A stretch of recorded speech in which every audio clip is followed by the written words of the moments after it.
Hello, this is Dana Arcuri, author, speaker, survivor, and advocate. And today is a very heavy topic.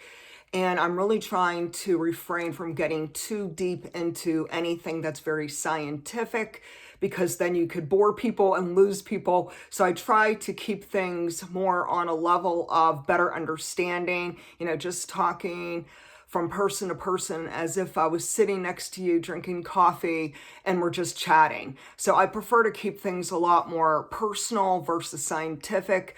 But before I get into this topic of today, so the topic is the heavy burden of narcissistic abuse and that it's linked to chronic pain, illness, weight changes, PTSD, and complex PTSD. But before I start on my subject to do with narcissistic abuse and the correlation between pain and all these symptoms, I want to give a medical disclaimer that this video is not to diagnose you nor to treat you.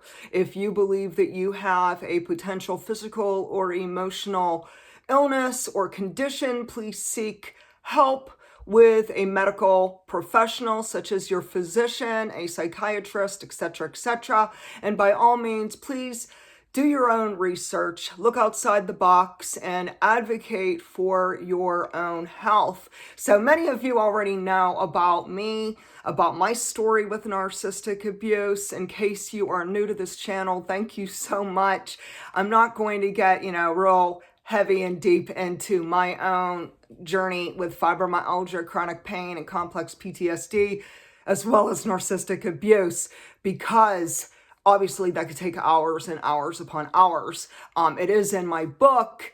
If you'd like to learn more, you could look at my memoir. You could check it out on Amazon.com. And so my book is called Soul Cry, Releasing and Healing the Wounds of Trauma, where I do delve into specifics about myself and the correlation of narcissistic abuse with complex PTSD, fibromyalgia, and compounded trauma, as well as my healing journey. So a lot of you have been watching me and you've been fans for quite some time, following me, subscribing to my channel. I thank you so much. And a lot of you do share that you have either an autoimmune condition, either you have PTSD, complex PTSD, anxiety, depression, some other form of medical condition, and on top of it, you have a past history of many forms of abuse. And it could have been starting with child abuse and then working its way into narcissistic abuse and or sibling abuse. So there's just a lot of people who have overlapping stories such as mine. We have a lot of similarities, and I think that's how a lot of us start connecting with each other on YouTube.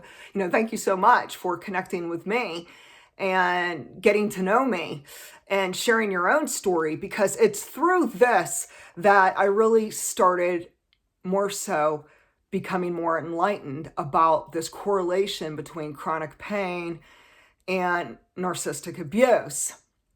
And for my own self, it was something that I could not really see the missing puzzle until I stepped away from toxic relationships. So while I was in the midst of it, the thick of it, the worst of the worst of the child abuse and the narcissistic abuse, and the siblings who were bullying me and harassing me and retaliating against me, and all of the crazy making that takes place in a dysfunctional family, I was too close to it. I couldn't clearly see things that I'm now seeing. So it was not until 2018 when I went into contact with my toxic siblings, my narcissistic mother, and other relatives, when I was able to then start seeing things. Like, it was so blatant. It was like so in my face.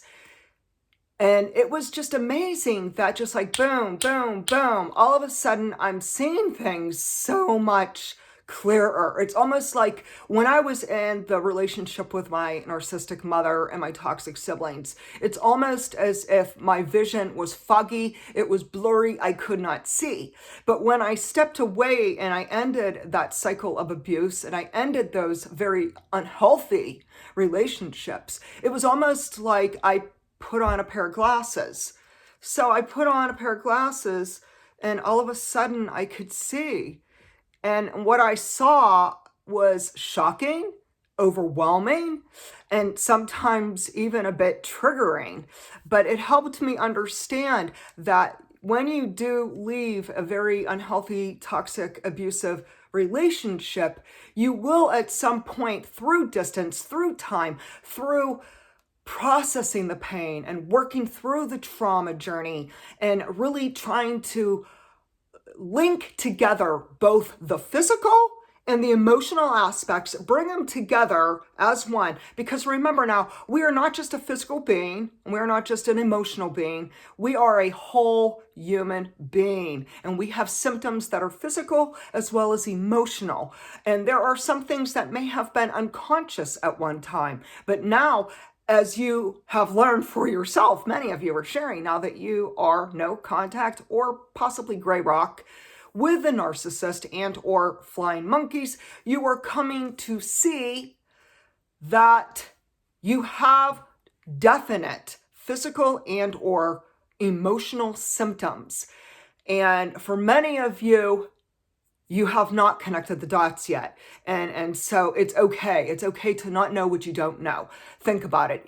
Back in 2006, when I was really going through really horrible times with my narcissistic mother, when she became physically abusive again, as well as continuing the psychological abuse, I was not at a place where I clearly understood or was even educated about narcissistic abuse and the correlation with chronic pain and all my other symptoms. So I didn't know what I didn't know. There is no shame in not knowing what we don't know. Healing is a journey. And like that onion, we're going to peel away one at a time, those layers of the onion. And it could sting and we could cry and it could feel bad. Chronic pain hurts and different medical symptoms and different conditions. And then if you add on top that you have PTSD or complex PTSD, and for many other people, it could be depression and anxiety, panic attacks and what have you, you add it all together and that is a heavy, heavy burden. So understand that it's okay if you don't know why you have chronic pain, or if you haven't connected the dots, or if you haven't understood or got to the point where you did the research and really understood that there is cellular memory. So we'll get into cellular memory in a minute. So according to psychcentral.com, quote unquote, they say the effects of psychological and narcissistic abuse come with many devastating consequences. So emotional trauma over a long period of time. Now, for some of you, if you are in a narcissistic relationship, say with a boyfriend, girlfriend, a partner, or ex-spouse, you may have been with this person 5 years, 10 years, 20 years, or beyond. For the other person, it could have been that your narcissistic abuser was your parent, was your sibling, was a relative, or it could have been someone else. So understand when I talk about narcissistic abuse, it could be different for each person viewing this video, and that there's so many different people with different relationships that end up in toxic, abusive relationships with a malignant narcissist. So emotional trauma over a long period of time can cause us, the victims, to develop PTSD or complex PTSD. And I did a video on this a while back. I could put the link onto this video down below. I have a lot of videos on narcissistic abuse, on fibromyalgia, on different things to do with trauma. So there is a lot of resources. Check out all my videos. There's over 300 plus people. Okay, so we have to understand that the physical body responds to negative energy, which includes negative, hostile people. So anyone who is unhealthy, who's unstable, whether they're a sociopath, whether they are a narcissist, whether it is just someone who is abusive, maybe they're bullying you, maybe they're gaslighting you, maybe they're manipulating you, maybe they are physically hurting you, so there's many different forms of abuse that surround this whole thing with narcissists and then chronic pain and all these other lingering symptoms. So I'll simply state that the malignant narcissist can literally make you feel physically ill and exhausted. And there are many symptoms that are connected to chronic pain and abusive relationships. So when I did research, I'm going to keep it real, people. I'm really actually exhausted myself right now because I've been for days and days and days researching, like what is out there, when we start Googling the correlation between, say, fibromyalgia and narcissistic abuse, or complex PTSD and narcissistic abuse, or even like chronic fatigue syndrome. Start thinking about all these other things. Let's talk about other autoimmune conditions, medical conditions, heart conditions, and narcissistic abuse. And I'm super challenged because I'm one of these people where I really like things in black and white, but sometimes we go online and we do all this research and we're just not finding all the answers. I'm finding bits and pieces of answers. And so I think that, as far as this video goes, I wish I had something that was a lot more blatant, just like one website and it has all the information and we can all go to it and we can all read it and we can all educate ourselves. And then we're like, aha, we have an aha moment and we connect the dots and we're like, yep, that's it. I have these symptoms and yes, I experience narcissistic abuse, or I'm still in a relationship, or I'm in another form of toxic, unhealthy, unstable relationships that are very, very destructive.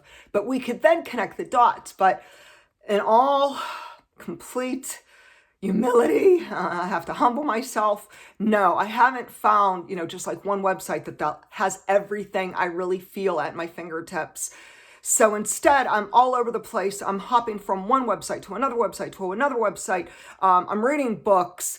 I'm educating myself. And come on now. This is the month, people. For those who don't know, in March 2008, I was officially diagnosed with primary fibromyalgia. And that was during a really hard time in my life. It was after, continually being psychologically and physically abused by my narcissistic mother, and during just an absolute horrifying nightmare of a childhood with her, and then going through the sibling abuse, and then going through the sexual assaults, and all these things were going on, and it just kind of like overlaps, compounded trauma. Back in 2018, I was relieved to get the diagnosis of fibromyalgia, but I did not yet even come close to understanding the emotional component to the physical symptoms. And so this has been a journey for me, and I'm 10 years, people, 10 years. Happy anniversary to me, because whoa, what a journey it has been. And while it has been sometimes, a very hard uphill climb up that mountain to heal a lot of the symptoms of fibromyalgia, I have to say that I'm in a better place today than where I was 10 years ago. And while I am not pain-free, I'm not 100% pain-free. I'm going to keep it real, people. I have days where it is so damp and cold and dreary and rainy over here where I live that my body is impacted. The muscles, the shoulder, the neck, all the trigger points are impacted by the weather and other stressors. So if I am triggered, my fibromyalgia can flare. If there is weather situations, say it's really damp, really cold, raining, what have you, flare-ups do happen. So I'm not completely out of the woods, but I am better than what I was compared to 10 years ago. So let's move forward now. So we'll rephrase again that the malignant narcissist and other abusive relationships can make you feel physically sick. So there is a link between abuse and feeling physically and emotionally not well. There's a list of potential symptoms that you can have after various toxic relationships. And it could be while you're in the relationship, it's going to be really heightened to a higher degree of your pain level. So for example, when we have pain, and we always ask ourselves from a level of 0, meaning no pain, to a level of 10, meaning severe pain. So the level 10 is severe, excruciating pain, and the level 0, no pain whatsoever. And when you have fibromyalgia, or you have chronic pain, or you have even sometimes different conditions, whether it is complex PTSD or anxiety or depression, you check, and it's normal for doctors or therapists or trauma recovery coaches to ask you, what is your level today? What is your pain level? What is your trigger level? What is your trauma level? What is your symptoms today? How are they feeling today? So they could fluctuate. So understand that if you have some days that are good and some days that are bad, understand that is very common and normal. But when we're talking about abuse, we're covering not just narcissistic abuse, but like child abuse and other forms of domestic violence, and especially anything on the home front. A lot of dysfunction within the home, the bullying, the harassment, the verbal and mental abuse, as well as any form of physical or sexual violence. It all is categorized in the term abuse. So we have to understand there are countless symptoms that you may experience, and I could share mine in a bit, but I'm just going to give a rundown. And now, of course, this is just a few symptoms, not the whole list. And remember, I'm sure you could leave a comment and share with me what your symptoms are. Say you got a call yesterday from your narcissistic father, and all of a sudden, boom, you're triggered, you're having flashbacks. Oh my goodness, your body's on fire. You have a migraine, you don't feel good. So understand this is what happens. It doesn't mean it will happen to everyone. It doesn't mean it will happen every time you are around a narcissist or someone who's a bully or someone who you feel is unsafe. But keep in mind that here's a list of symptoms, and you may or may not relate. So you may have a racing heartbeat, high blood pressure, anxiety, depression. You might feel nauseated, dizzy, vertigo, vomiting. Migraines are all forms of headaches, insomnia, and a lot of problems getting to sleep and staying asleep. You might have chronic pain, autoimmune conditions. Fibromyalgia is one of them. You might have stomach aches or IBS. You might have very tense muscles. You just feel like your body's so tense, it's so tight. And it's just because you're so stressed out and your body is reacting to the abusive, toxic person. Next, you might have backaches, high cortisol levels. Your hormones may be out of whack and unbalanced. You might have chronic fatigue syndrome. Your weight could fluctuate up and down. Everyone responds differently when it comes to weight gain and weight loss.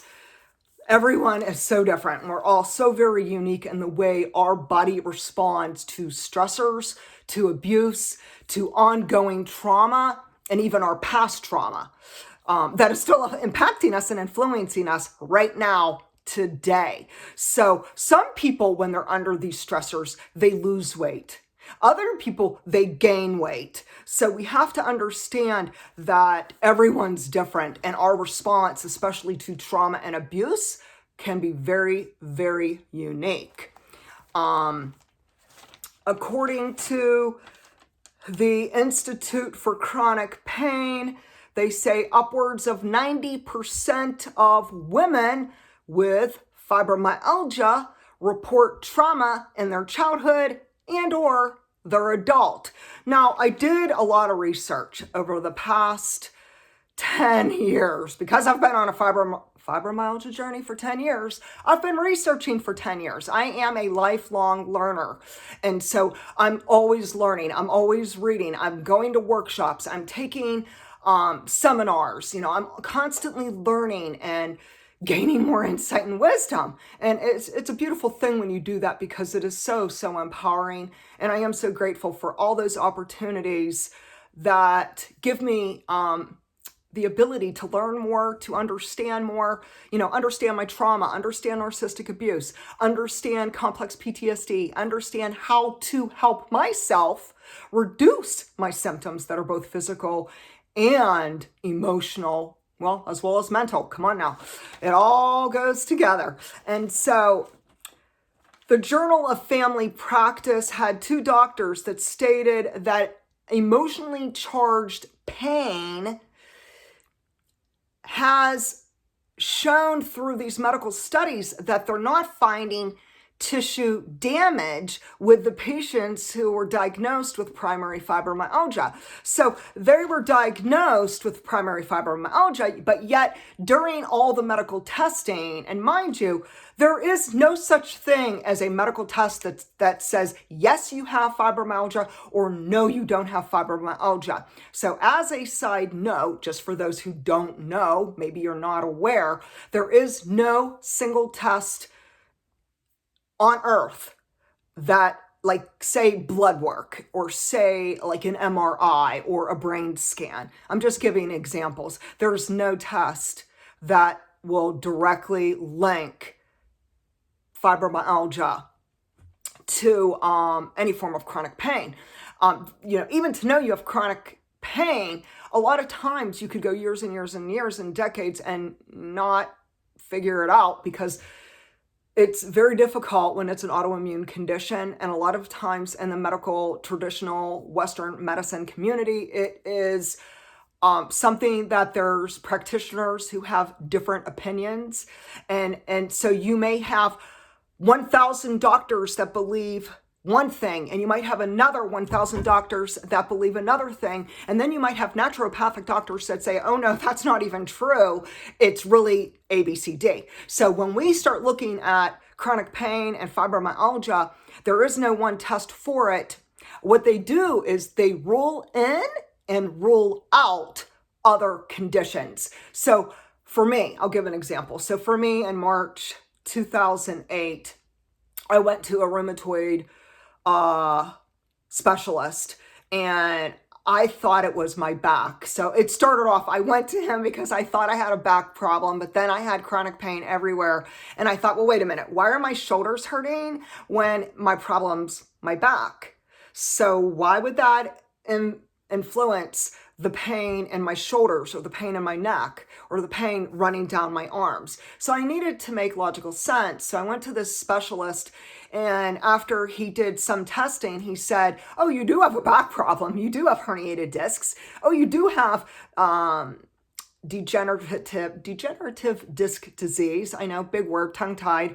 But he said, your problem really is so much more than just a back problem. He says, you do have primary fibromyalgia, which explains why all over your body, I mean, head to toes, you feel, tightness of restricted muscles. You have aches, you have pains, you have sensitivities, you have problems with sleep, you have IBS, you might get migraines, you might have other symptoms.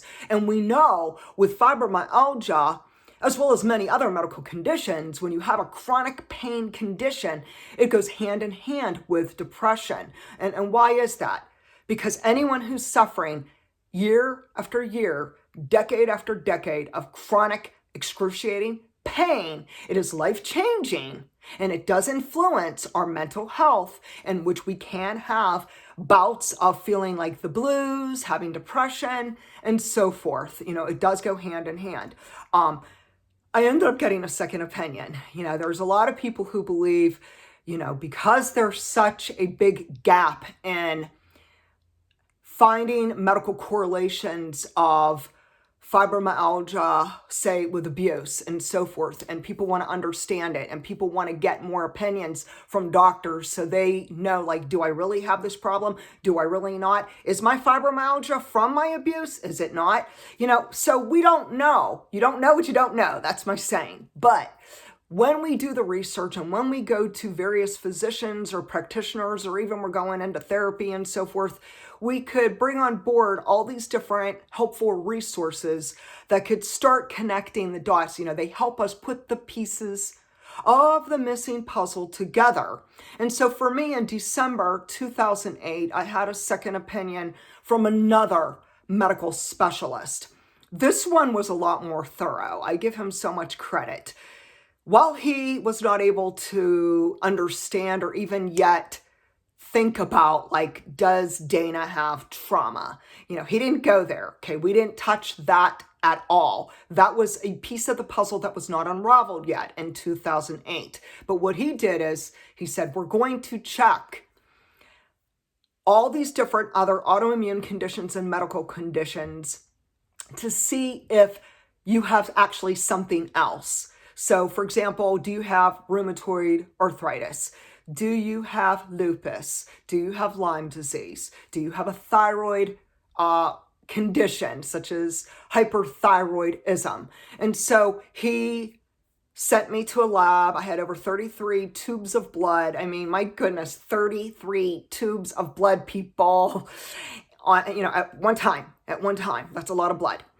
And he received the results of my blood work, and then we met again, and he said, I'm confirming that you do have fibromyalgia and that all of your medical tests were negative. So you don't have like hypothyroidism, you don't have rheumatoid arthritis or other medical conditions that we checked.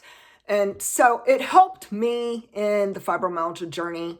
At least did put together a piece of the puzzle that I really did need to confirm, yes, this really is fibromyalgia. But I never fully connected dots to trauma and complex PTSD and narcissistic abuse until about a year ago. So about a year ago, I started doing more research. And I started really delving deep online, on the internet, trying to track down scientific studies, any kind of medical proof that there is a correlation, and was just blown away. One of the books I recommend is this one.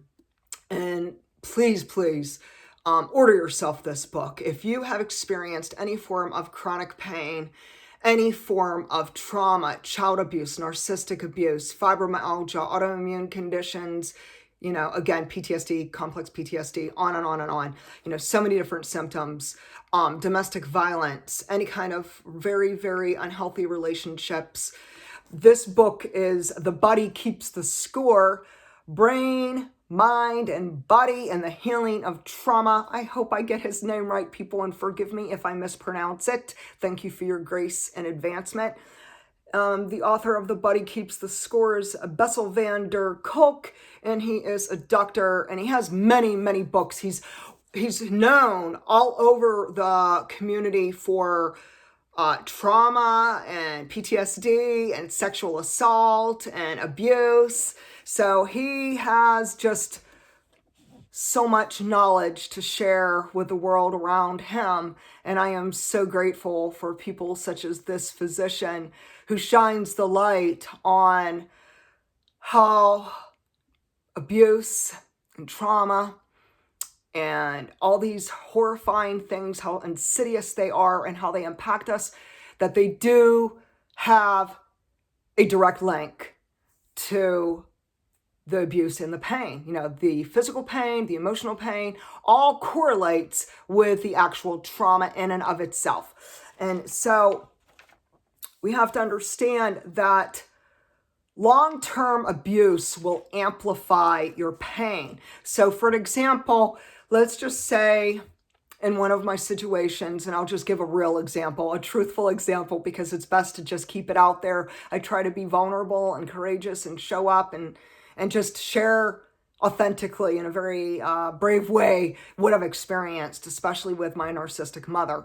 So for an example, when I was really battling a lot of challenges with her, especially in 2018, I noticed that whenever I would visit her, so when I was still in that relationship with her and I would visit her, I became very ill.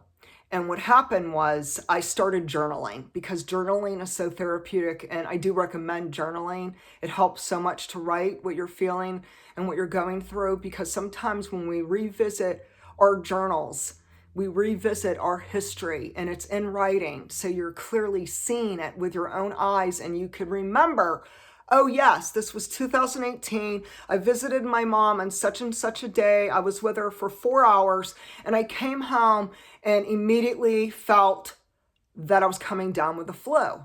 So I started getting flu-like symptoms. My body hurt all over. I felt nauseous. I thought I was going to vomit. I thought I was going to pass out. I was dizzy. I had insomnia. I couldn't sleep, and my head hurt so bad. And the next day, my body's on fire. My fibromyalgia is flaring. I'm in a really bad place, a dark place emotionally, because I didn't connect the dots when it was happening. And the hard part is that when it's happening and we're in this, you're in the midst of it, it's hard to see. It's so hard to understand.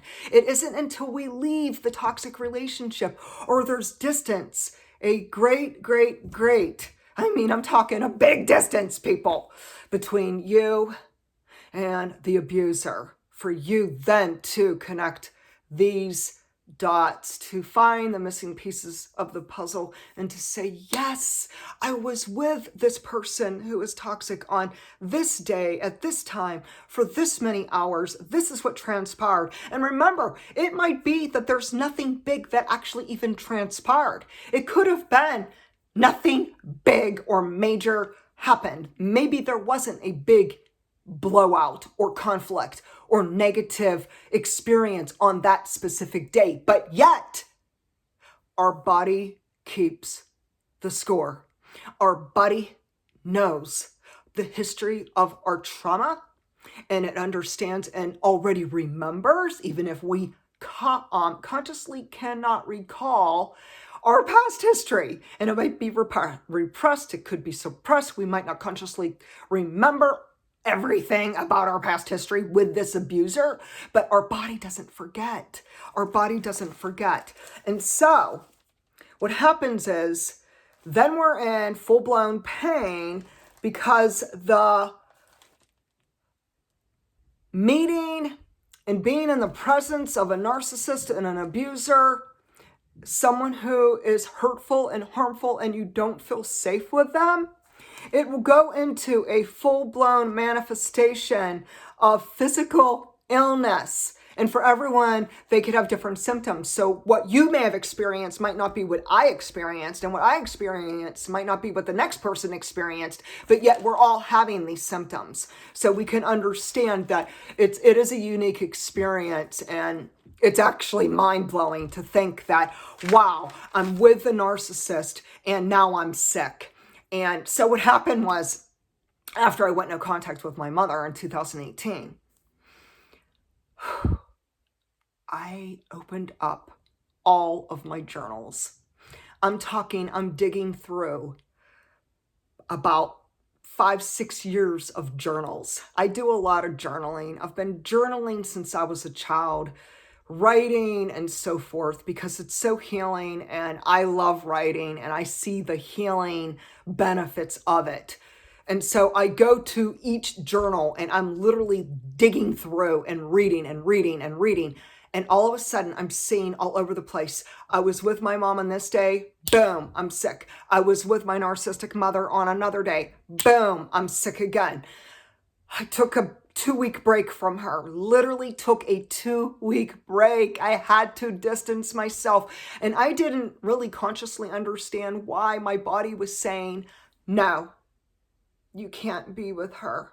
She's not safe.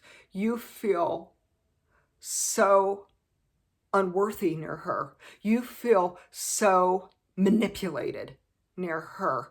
You feel that her presence is like an emotional vampire sucking your joy, your life, and your health out of your body until you're just this empty vessel who feels so broken, who is in excruciating pain, and you just don't know what to do, because we don't know in the early stages of narcissistic abuse that it is linked to chronic pain and emotional trauma, and so through this journey, Then I'm reading my journal, one after the other, after the other, after the other. And I'm like, oh my word, I get it.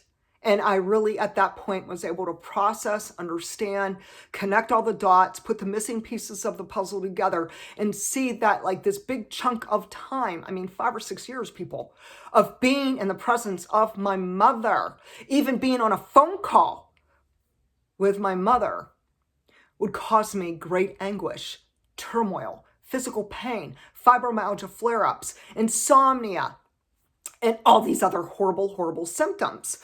And so there is a body and mind connection to physical pain and narcissistic abuse and all forms of abuse.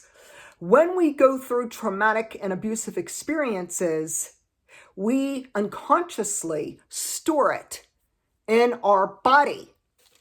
So it is called cellular memory, and it is involving epigenetics and DNA, but I am not going to get into that. That is something very scientific. You can do your own research on epigenetics, DNA, cellular memory, and the body and mind connection to narcissistic abuse with trauma and physical pain, as well as emotional anguish. So, but we have to understand this, okay?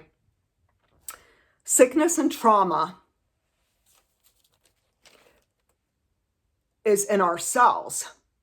And so in the research, and I'm going to go back to the book, The Body Keeps the Score. In the research, they are finding that there's all these medical studies, all these scientific studies that have proven that when we have trauma trapped in our body and we have this cellular memory, it is not just in the brain. So a lot of people think, oh, it's just something in the head. No, no, no, no. There's all these studies to prove that otherwise. It is literally trapped trauma, trapped abuse in all of your cells. And that goes right back to cellular memory. So it's scientifically proven that it is not just something in your brain and, oh, you just got to fix your brain. No.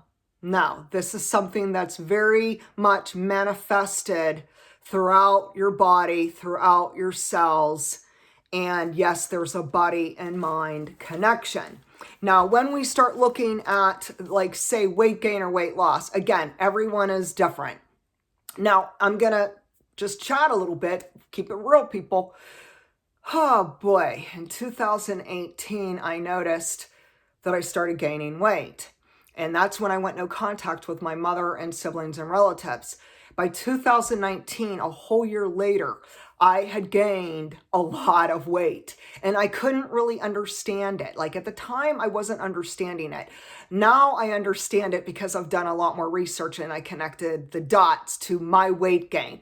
So when people gain weight, oftentimes it is a protection mechanism that you are not consciously aware of, where you are trying to protect your body from abuse. And so unconsciously, this is happening, and you are now physically seeing that you are gaining inches and pounds. And so for me, in 2019 through 2020, I kept gaining and gaining and gaining and gaining. And let me just say this much. I don't like it.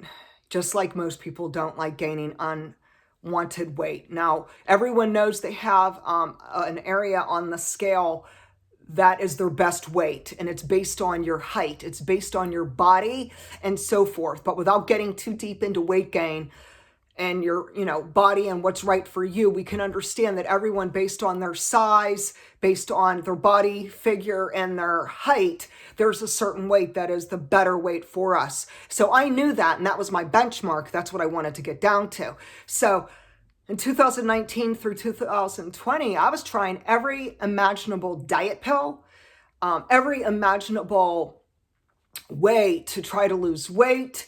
I eat a clean diet. I don't eat a lot of fast food at all. I'm not into like a ton of unhealthy genetically modified organisms, really unhealthy foods. I try to really keep it more clean. I'm really aware of what I eat, and I do have a gluten-free diet because of this medical component to my own health that I'm highly, highly allergic to gluten, can't have it. And so nevertheless, for me, I didn't understand this connection with narcissistic abuse and weight gain until after my mother passed away. So my mother passed away in July 2020, and I just can't believe it. I mean, I am so overwhelmed and blown away by this. But the day she died, I started feeling lighter.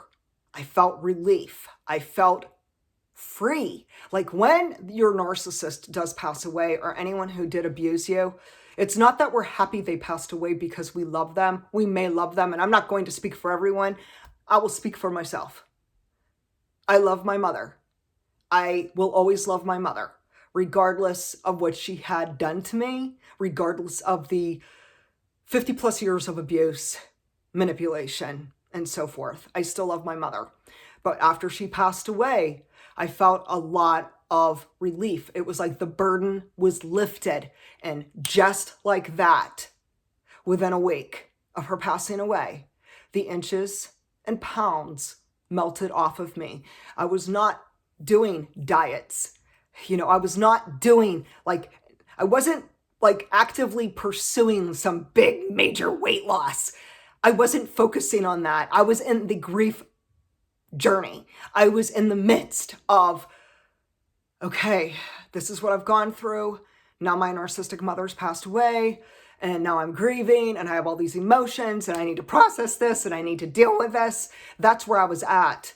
But I noticed that immediately the weight was falling off without even trying. And so I really believe that for me, the weight was a protective, almost like a protective, shield to protect me from toxic people such as my mother and my siblings. So today, here it is, going on 8 months that my mother has been passed away, and I've lost over 13 pounds and 20 inches. I'm back to the size I should be. So I'm at the size that I consider my comfortable weight for my height, and the weight that I'm very comfortable with.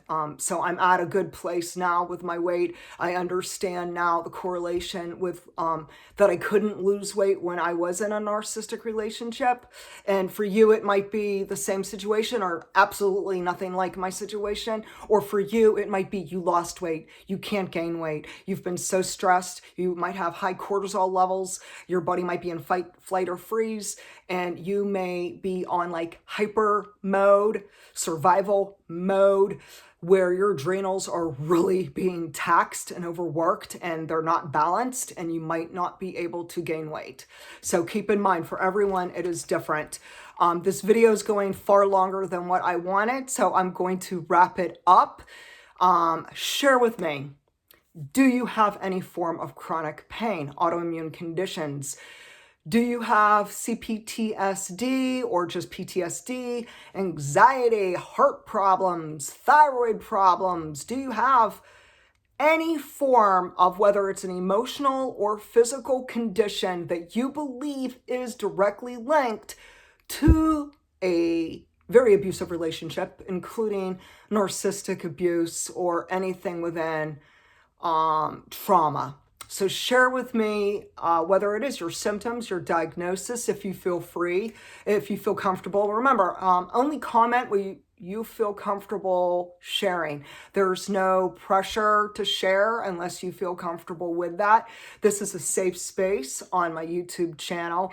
And I thank you so much for being here and being a part of my healing journey. Like, subscribe, and share with me your thoughts on this very deep topic. And share, did you gain weight? Did you lose weight? I know that we covered so much today, but thank you so much for being present. And I wish you healing, health, and hope.